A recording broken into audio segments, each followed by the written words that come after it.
Halo, selamat datang di YouTube channel Adison Rusdi. Dan pada kesempatan kali ini di episode yang ketiga kita akan bahas topik tentang mengapa komplain pasien bisa viral. Nah, kenapa topik ini perlu saya angkat? Karena banyak pertanyaan yang masuk. Bagaimana sih caranya merespon komplain di media sosial?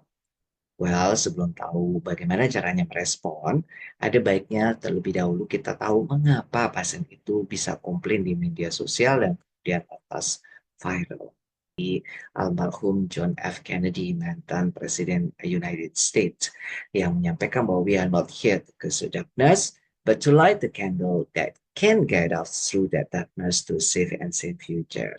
Artinya bahwa nanti kalau saya sampaikan ada potret-potret gambaran di lapangan, itu tujuannya lebih kepada untuk mendapatkan pelajaran dan mudah-mudahan bisa menginspirasi kita untuk memberikan layanan yang lebih baik. Oke.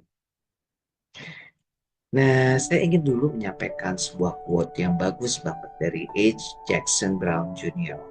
Beliau menyampaikan bahwa everyone wears an invisible sign that reads, "Notice me, make me feel important." Quote ini disampaikan uh, untuk pesan buat orang-orang yang ingin menjalin hubungan baik dengan orang lain ya. Namanya rumah sakit, kita ini di layanan publik ya. Jadi kaitannya dengan memberikan layanan ke orang lain. Nah, jadi harus penting buat kita bahwa orang-orang yang ada di sekitar kita, terutama orang yang kita layani, itu harus kita buat mereka itu merasa berharga. Dan seringkali orang-orang itu dari berbagai macam latar belakang, karakter, itu sebenarnya juga pengen loh dianggap ada, dianggap berarti. Nah, jadi ya itu meskipun orangnya itu mungkin orang yang ya dengan segala kekurangannya, dengan ya segala ya penampilan dengan ala kadarnya mungkin. Intinya sebenarnya dalam hati mereka itu juga pengen ya, pengen dianggap berarti. Nah, ini suatu pesan yang dalam dan bagus dan menyentuh saya, terutama bagian dari saya sendiri adalah orang yang di pelayanan. Jadi everyone, setiap orang.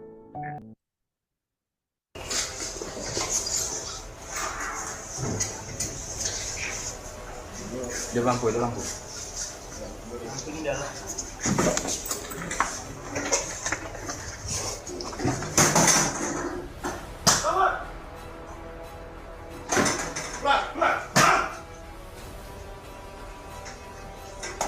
Siapa kalian kayak begini?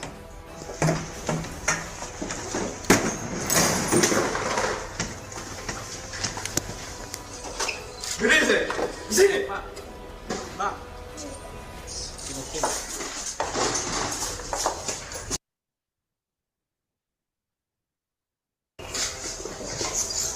Nah, menurut Bapak Ibu sekalian, kira-kira apa tujuan Bapak Gubernur tadi? Jadi tadi itu adalah Bapak Gubernur Zumi Zola di tahun 2017 itu beliau komplain di media sosial ya. Jadi karena mengundang kamera, mengundang wartawan, membawa kamera, kemudian juga diupload lah, kemudian ya diberitakan di televisi nasional, termasuk juga ramai kala itu di media sosial. Nah, Anda punya waktu sekitar 30 detik saja untuk menjawab pertanyaan ini. Apa yang membuat gubernur tersebut memberikan komplain, mengajukan komplain yang di TV nasional atau juga di media sosial? Apakah A untuk mencemarkan nama baik rumah sakit, atau B untuk membela kepentingan umum, C membela kepentingan pribadi, atau D untuk perbaikan rumah sakit, atau ada motif untuk meningkatkan elektabilitas gubernur agar dipilih kembali, atau F tidak diketahui motifnya karena dalamnya hati siapa yang tahu.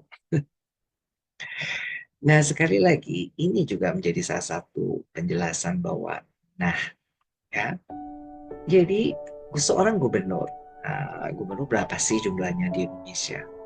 Mungkin hanya sekitar 30-an ya. Nah, apalagi di kancahnya wilayahnya provinsi, maka cuma ada satu orang gubernur ya. Di satu provinsi yang jumlah penduduknya jutaan itu hanya ada satu gubernur. Yang jelas saja itu adalah orang penting, sudah penting tapi masih pengen dianggap penting. Buktinya apa ya? Tengah malam dia sidak kemudian membawa wartawan, kemudian disuting secara live ya. Nah, ini artinya kenapa sih harus ada dalam tanda kutip skenario itu? Ya karena seorang gubernur pun yang sudah penting ingin dianggap penting. Nah, bagaimana juga dengan pasien kita ya di rumah sakit? Sebenarnya mereka itu punya story-nya masing-masing ya. Jadi even mereka itu datang ke rumah sakit tuh nggak akan mungkin mereka itu datang menginjakkan kaki ke rumah sakit kalau nggak ada kebutuhannya. Nah, pada saat mereka sudah datang ke rumah sakit, inginnya ini diperhatikan, inginnya juga dianggap dalam tanda kutip penting, ya. Keberadaannya diakui. Apalagi kalau mereka untuk datang ke rumah sakit itu effortnya besar, mungkin setelah berpikir panjang kali lebar, apalagi mungkin mereka orang-orang yang mungkin ya yang sakit itu adalah orang tulang punggungnya keluarga, satu-satunya orang yang mencari nafkah untuk keluarganya, itu juga orang yang punya tanggung jawab banyak menghidupi anak istrinya, atau juga orang-orang yang mungkin memang benar-benar ingin sehat untuk bisa memberikan banyak manfaat untuk orang sekitarnya. That's why every patient tells a story. Jadi mereka meskipun nggak punya jabatan seperti gubernur, nggak punya harta banyak seperti gubernur tadi, atau nggak punya fisik yang sempurna, ganteng ya seperti gubernur tadi, mereka sebenarnya punya perasaan yang sama. Jadi perasaan ingin mendapatkan respect yang sama, mendapatkan penghargaan yang sama, dan juga keberadaannya itu diakui. Nah, ini adalah salah satu dasar bahwa kita itu dalam menjalin hubungan sama orang lain di sekitar kita, ada baiknya kita ingat pesan ini supaya kita bisa lebih respect, menghargai pada siapapun orang yang datang di layanan rumah sakit kita. Nah, contohnya satu ini.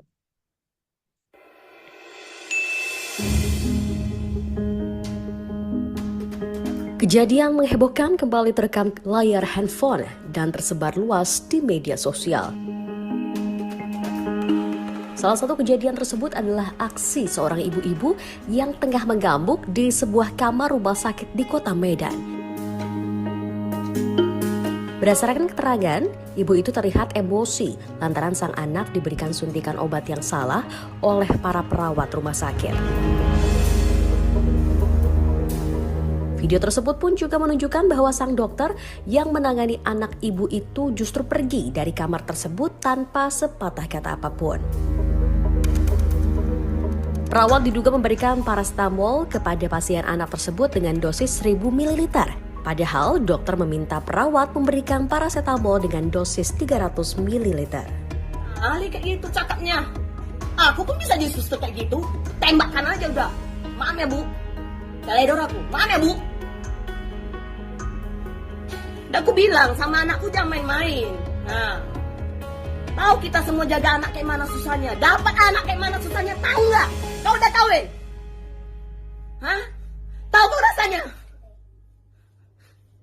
Tahu nggak kamu rasanya? Hah? Berupa apa?